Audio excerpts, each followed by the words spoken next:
Okay, so one thing I wanted to address was dehumidification of boats. I have had mold growing on paperwork inside the boat, which is not good. So what I've done is I've bought some of these, which seem to work good to control the mold. And these plug-in dehumidifiers, they're basically chemicals, and when they get saturated, this thing turns green. And basically you put them outside, you plug it in with this little guy out here,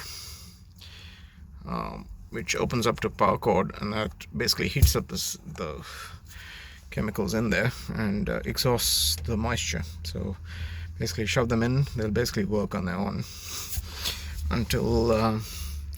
until you need to dry them out.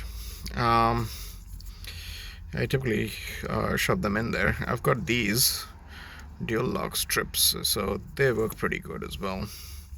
So the way you do it is shove the dual lock strip in here,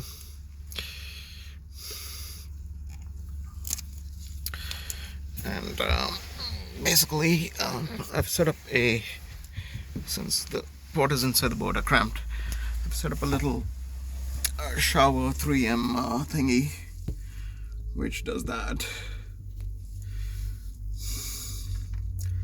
So it's a little hanging hook, and these guys basically just hook on the hanging hook.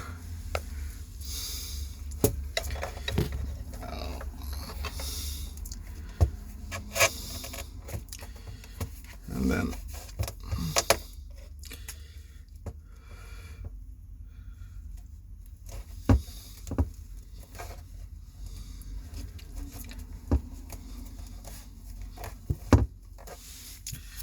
that's basically it.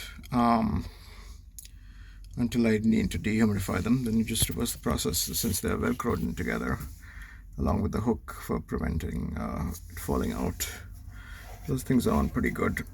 Hooks are for bathrooms, so they can get wet, and that's fine. And these work pretty good. The other thing I've done is I bought one of these fuel things, a safe fuel fill, and I'll go through that in another video. But basically I've done the same thing with this guy, which is put a 3M clip, and it's stuck to the boat pretty good. It's not going anywhere. And these allow you to fill fuel without fuel spilling out, so that's also a good mod. Yeah, so that's the Eva Dry high capacity dehumidifier. It'll typically last for 2 to 3 weeks, and then you gotta air it out and plug it in and exhaust all the moisture, and then once it's good again, it's orange, then you can shove it back. And yeah, with these dual lock strips and the little hanging thing, it works pretty good. So that's it.